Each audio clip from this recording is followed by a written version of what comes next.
Bon, je suis encore un petit peu en retard, mais j'ai un petit peu des excuses au niveau de ma santé. Mais en tout cas, aujourd'hui, je vous présente la guidance du mois de mars 2026 qu'on attend tous avec impatience, bien évidemment, pour voir l'évolution de cette belle année qui a commencé un petit peu difficilement, mais qui, j'espère, va évoluer davantage en mars. Allez, on fera bien sûr le tarot de Marseille pour le futur, comme d'habitude, planète et destin pour avoir les orientations planétaires, et bien sûr l'oracle uranien pour l'évolution de l'âme, comme habituellement. On y va? C'est parti. Bien voilà, le tarot de Marseille est prêt avec les 6 cartes, vous vous souvenez, de gauche à droite, vous choisissez 3 cartes, première, deuxième, troisième, quatrième, cinquième ou 6e carte, et ensuite je vous donne l'interprétation.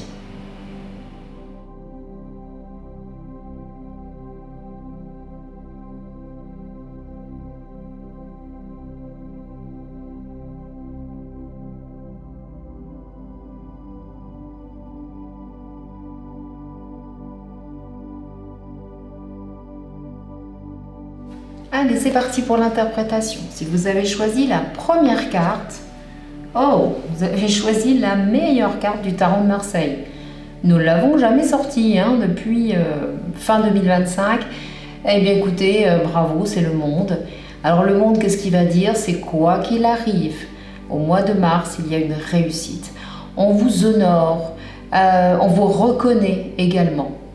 Le monde parle beaucoup aussi d'étrangers. Peut-être qu'il y a un lien avec l'étranger ou voir plus de monde autour de vous. En tout cas, cette belle carte, c'est une réussite. Alors, quel que soit le projet ou un projet particulier, c'est fini, c'est accompli, ça y est, vous vous sentez bien. Le monde est enfin ouvert à vous. Donc c'est vraiment très intéressant. Elle va neutraliser d'ailleurs les autres cartes si elles sont négatives. C'est ça qui est important aussi à retenir. Deuxième carte, vous avez choisi la deuxième carte, vous avez choisi la papesse. Pas la même chose, la papesse, alors c'est le symbole déjà de vous, si vous êtes une femme, vous êtes consultante justement là, c'est le symbole de femme aussi qui vous aide. C'est lent, constructif, mais c'est une victoire. La papesse, vous voyez, elle tient un petit livre dans sa main, elle analyse à nouveau un projet, elle met en place tout doucement en fait ce qu'elle doit faire, ou alors revoit à nouveau ses projets. Ce qui est intéressant, c'est les voiles qu'elle a au-dessus aussi, qui confirment que vous n'avez pas tout regardé encore, donc il y a encore des choses, il y a encore un peu de temps pour revoir votre projet, revoir ce que vous avez envie de faire, et peut-être qu'une femme peut vous aider à le faire. Mais attention, le temps est très bénéfique et il va vous permettre, aller dans quelques mois, dans 2 mois, à avoir vraiment la finalité de ce que vous attendez. Donc là, c'est très intéressant. Si vous avez choisi la 3e carte, vous avez choisi le pendu. Bon, petit problème de santé, peut-être blocage encore, de ne pas pouvoir faire ce que vous voulez faire. Problème de pied aussi, faites attention, comme si vous étiez dans un sacrifice. Et puis peut-être le moral, peut-être qui n'est pas forcément très favorable aussi. Donc ne vous sacrifiez pas pour les autres, ne vous sacrifiez pas pour une situation. Mais c'est souvent un problème de santé en lien avec l'hôpital, quand même, malgré tout.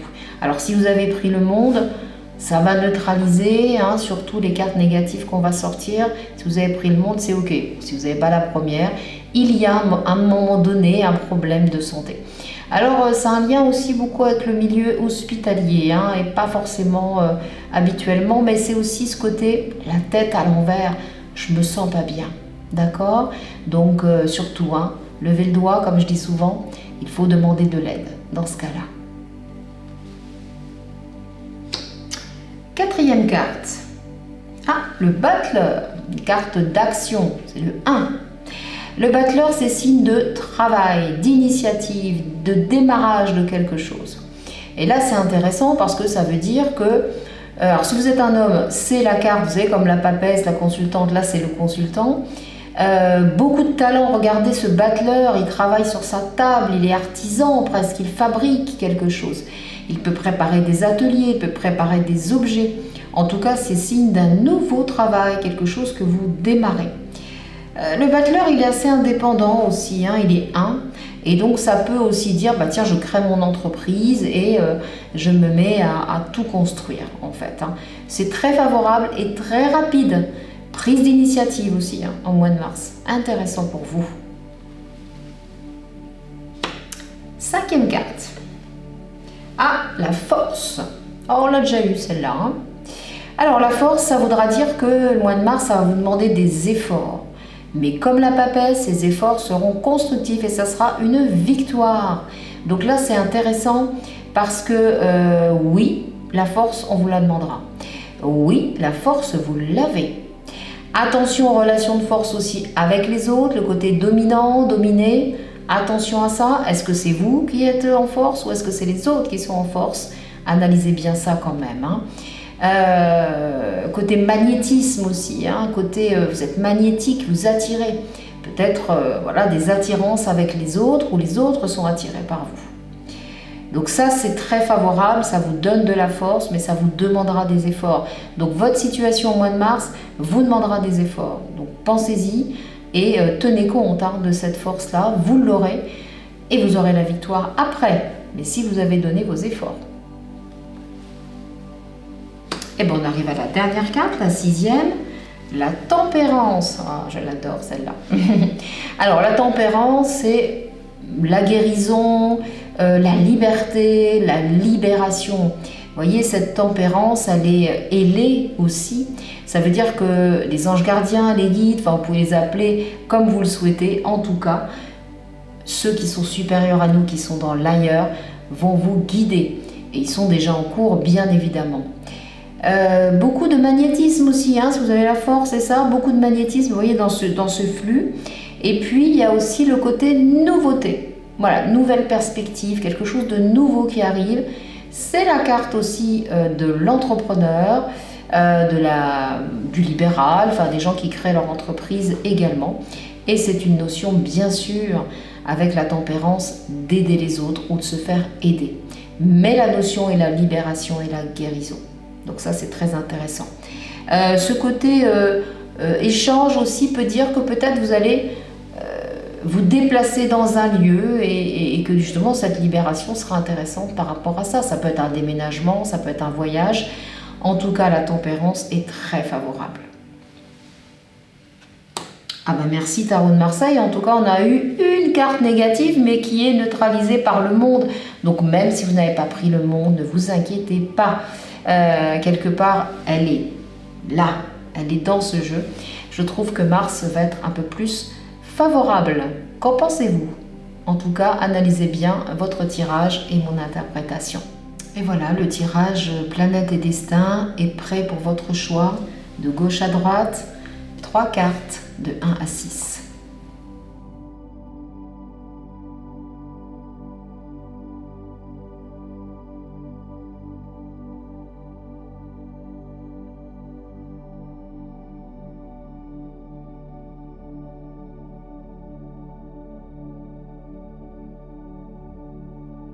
Place à l'interprétation à présent.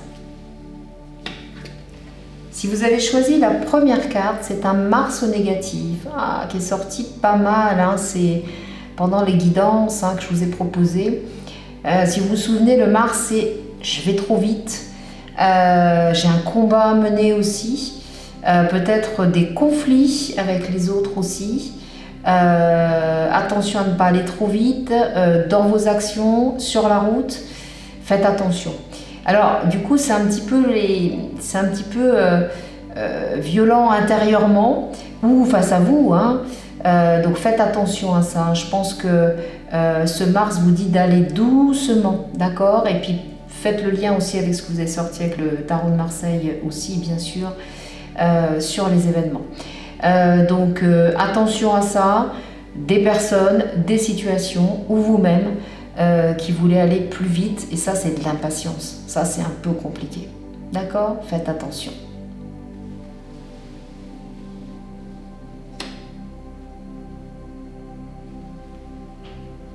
Allez, la deuxième carte, Saturne négatif.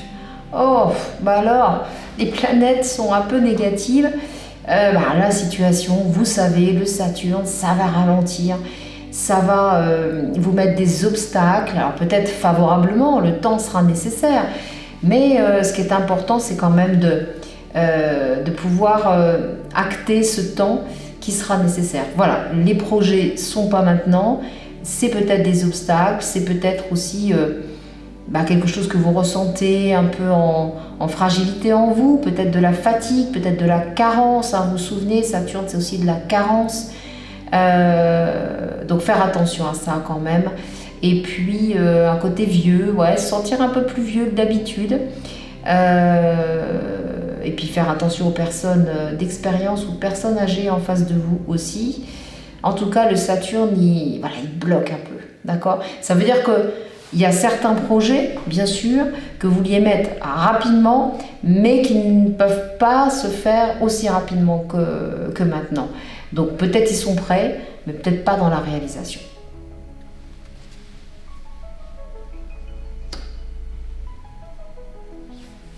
Allez, troisième. Ah, beau soleil, enfin, soleil positif, soleil vert. Bon, là, c'est favorable. Là, c'est de la réussite, c'est de la joie, c'est le lien avec les enfants, c'est le lien avec la création. Intéressez-vous vraiment à la création. Il y a vraiment quelque chose qui s'ouvre là en vous. Et la reconnaissance que vous recevez des autres et de vous-même. Quand on parle d'amour, de soi, d'estime de soi, eh bien là en mars, vous allez le sentir, cette réussite. C'est un succès. Vous savez, on dit souvent le soleil, ça brille. Eh bien pour vous, ça brille au mois de mars, c'est important. Si vous recherchez l'amour, il y a peut-être aussi quelque chose qui peut arriver. En tout cas, ressentir un petit peu plus d'amour en vous, c'est le symbole de l'homme aussi, hein, qui à un moment donné peut arriver dans votre vie. En tout cas, ce soleil, ce n'est que favorable. Quatrième carte, Mercure négatif. Ah, Mercure négatif, alors c'est des problèmes de santé, des problèmes de déplacement, des problèmes avec les frères et sœurs, des problèmes de relations avec les autres, de communication. Donc si vous me sortez le Mars, Saturne et Mercure, bon, il faudra être vraiment vigilant. Alors, Mercure, elle est rapide hein, comme planète, donc elle reste peu de temps, mais il y a un souci de communication. D'accord? Donc faites attention à ça. Mercure, c'est des problèmes de médicaments, aussi de choses que vous faites, peut-être changer de traitement, changer peut-être d'entourage aussi. Il y a quelque chose, alors ça souvent, les mercures, l'entourage, c'est pas frères et sœurs, oui, ça peut être les voisins, ça peut être, voilà, il y a des problèmes de communication. Cinquième carte. Ah, lune négative. Bon, alors, lune négative, c'est des conseils surtout sur les relations familiales. Les relations peut-être avec votre femme, si vous êtes un homme, avec les femmes de manière générale. Des émotions qui sont aussi un peu lourdes, c'est pas facile, des problèmes peut-être dans votre maison, tout simplement, des problèmes avec des clientèles, la clientèle peut-être, voilà, qui vous fait défaut ou qui annule au dernier moment, par exemple si vous êtes entrepreneur, et puis l'intuition pas très favorable en fait. Donc voilà, ça va vite aussi la lune, hein, c'est pas grave. Problème de fécondité aussi, de stérilité, je dirais, dans ce que vous voulez mettre en place, ça c'est un peu compliqué. Allez, la lune, elle est très émotionnelle, donc c'est à vous aussi de gérer vos émotions aussi, ça c'est important. Allez, dernière carte, Jupiter négatif. Oh bah dites donc, c'est pas facile hein, cette guidance. Alors, le Jupiter négatif, le Jupiter est toujours positif, c'est de la planète de la protection, d'accord? Donc, un Jupiter négatif, c'est peut-être des difficultés juridiques, des difficultés dans des papiers, des difficultés avec le côté médical. Alors, pas vous au niveau médical, mais au niveau des référents médicaux aussi. Ça peut être le médecin traitant, par exemple. Voilà, avec des changements. Vous voyez, s'il y a un mercure négatif de traitement. Enfin, en tout cas, c'est un problème de confiance en vous. Il y a une difficulté de confiance. Il y a un souci de protection aussi. La protection sera toujours là, hein, attention. Hein. Ça peut concerner des assurances, ça peut concerner tous les papiers, enfin tout ce qui peut transiter autour de ça. Ça peut être des enfants aussi, hein, des difficultés avec les enfants. Allez, vous inquiétez pas. Ce qui est important, c'est que le Jupiter n'est pas si négatif que ça, mais il va apporter des petits soucis. D'accord ? Quand même, ils sont là quand même avec le Jupiter négatif. Bon bah merci planète et destin, même si on a eu beaucoup de rouge. Alors vous inquiétez pas, ce ne sont pas forcément les événements planète et destin, ce sont des conseils planétaires, d'accord? Donc ça c'est important, hein. Basez-vous sur le futur, sur le tarot de Marseille. Et dans ma guidance, planète et destin vous accompagne dans les conseils planétaires. Voilà, l'oracle Urania est prêt, hein, souvenez-vous, pour l'évolution de votre âme. Et vous aurez le choix bien sûr entre ces 6 cartes, 3 cartes de 1 à 6.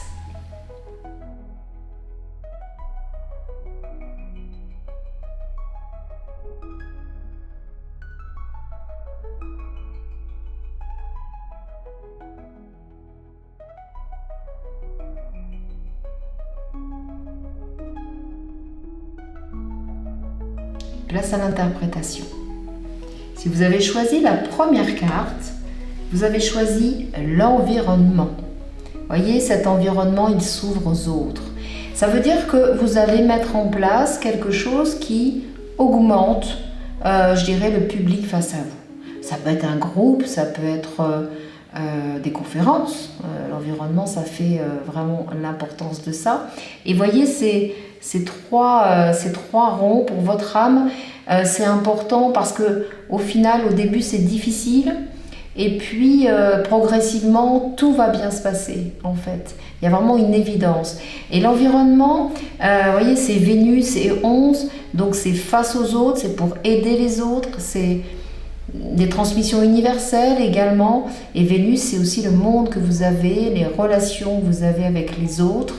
Il y a une notion de justice aussi, un petit peu, hein, notion de nature. Et puis, il y a une notion de...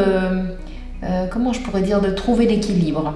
Donc vous trouvez votre équilibre et vous transmettez l'équilibre. Donc l'importance de vous ouvrir aux autres. Donc si on vous propose quelque chose, ça peut être au travail, intervenir dans une réunion, ça peut être dans une conférence, une formation. En tout cas, allez-y. Cette carte vous donne cette opportunité et cette évolution d'âme. Au début, ce n'est pas facile, mais ensuite, c'est une évidence. Si vous avez choisi la deuxième carte, vous avez choisi la carte amour qu'on a déjà eue.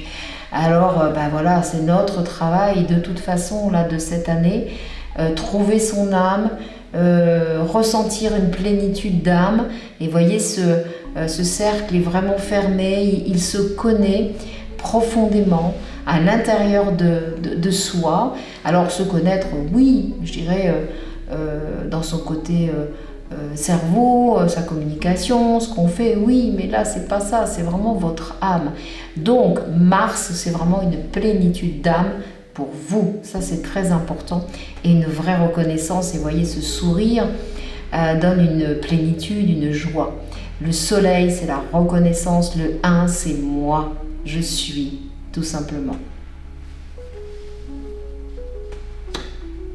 Si vous avez choisi la troisième carte, vous avez choisi lâcher prise, dessin, intuition, qui revient aussi souvent parce que la créativité sera notre spiritualité. C'est une phrase que je disais il y a des années, mais qui devient concrète. Et c'est vrai que ce qui est important, c'est la créativité. Mais la créativité intuitive. Vous avez envie de dessiner, vous avez envie de danser, vous avez envie de faire de la musique. Faites-le pour vous déjà, hein. Cette carte-là, c'est ça. Comme si vous retrouviez une vocation, peut-être dans l'adolescence, mais c'est très important de la mettre en place parce qu'elle va vous libérer et vous ouvrir une nouvelle voie. Donc là, c'est très intéressant. Ça peut être la création, comme moi j'ai fait avec l'oracle Urania, des dessins intuitifs. Ça peut être vraiment toute forme de créativité. Donc très intéressant, mettez-le en place sans but précis et vous allez voir que ça va vous guider. Allez, quatrième carte, si vous l'avez choisie, c'est la dimension de l'amour visible, l'importance de l'amour. Et là, c'est pas l'amour de vous, c'est l'amour des autres. Mars est vraiment l'importance de ressentir l'amour, de l'exprimer aux autres, de l'accueillir aussi, parce que c'est ce qui est le plus difficile. Ça, c'est important. Alors là, c'est Soleil, c'est 5, ça peut être les enfants aussi. Ça peut être tout simplement l'amour, hein, trouver l'amour aussi et faire ce travail progressif d'acceptation, n'est-ce pas? Je ne sais pas à qui je parle là derrière, mais c'est important. Accepter d'être aimé et d'apprendre à aimer, tout simplement. C'est une vraie leçon dans la vie. Alors, si vous avez choisi la 5e carte, c'est l'amour élevé. C'est celle qui suit un peu l'amour qu'on a vu tout à l'heure parce que, hop, l'âme est bien positionnée, mais elle se permet de sortir de ce cercle pour pouvoir aller vers les autres. Et là, on est dans une forme de créativité, de lien avec les autres. Alors, ça peut être des ateliers, hein, s'il y a justement l'environnement avec vous. Mais c'est intéressant parce que vous êtes centré et vous pouvez réussir maintenant d'aller vers les autres. Et si vous avez choisi la 6e et dernière carte, vous avez choisi Terre Sacrée. Une très belle carte avec les vieilles connaissances. Ça sent le chamanisme, ça sent le rituel, ça sent l'importance de la nature, ça sent la géobiologie. Ça sent vraiment une conscience de l'ancien avec Saturne, un lien avec vos ancêtres peut-être. En tout cas, c'est un lien très fort avec la nature, un lien très fort avec des pratiques et des découvertes peut-être de lieux un peu ritualisés, des lieux anciens. Ça, c'est très important parce que c'est de la connaissance dans votre âme qui revient et qui va pouvoir s'exprimer. Merci Oracle Urania sur cette évolution d'âme. Elle rattrape un petit peu les difficultés qu'on peut avoir. Et n'oubliez pas que vous devez réaliser votre vie, mais vous devez réaliser votre vie intérieure, votre vie d'âme. Et l'Oracle Urania nous a donné de précieux conseils. Et bien voilà, cette guidance est terminée pour Mars. Écoutez, il y a du positif, du négatif, comme dans tous les mois. Je pense qu'avril sera meilleur, donc on va croiser les doigts. Mais en tout cas, je pense que ce qui est le plus important, c'est de trouver le positif dans vos tirages, trouver les conseils. Et puis de toute façon, on se revoit bientôt, puisqu'on se revoit pour le salon bien-être et divination du week-end prochain à l'espace culturel d'Apoigny, où là, vous allez trouver aussi des professionnels qui pourront vous guider encore plus. J'y serai bien sûr, mais avec d'autres collègues. Et vous allez vraiment vous régaler sur les possibilités de connaître votre futur avec professionnalisme. Ça, c'est très important. Vous savez que l'association De Inspiration organise ces salons en vérifiant l'éthique et la déontologie de chaque professionnel. Et ça, c'est le plus important. Dans cette guidance, ce que je voulais vous montrer aussi, c'est que nous pouvons être là pour vous, mais vous aussi, vous êtes là pour nous. Bon mois de mars finalement, bonne guidance et puis à très bientôt pour la suite des vidéos qui vont reprendre très rapidement. Merci beaucoup de votre soutien et je vous dis, je pense au week-end prochain ou à la prochaine vidéo. Je vous aime.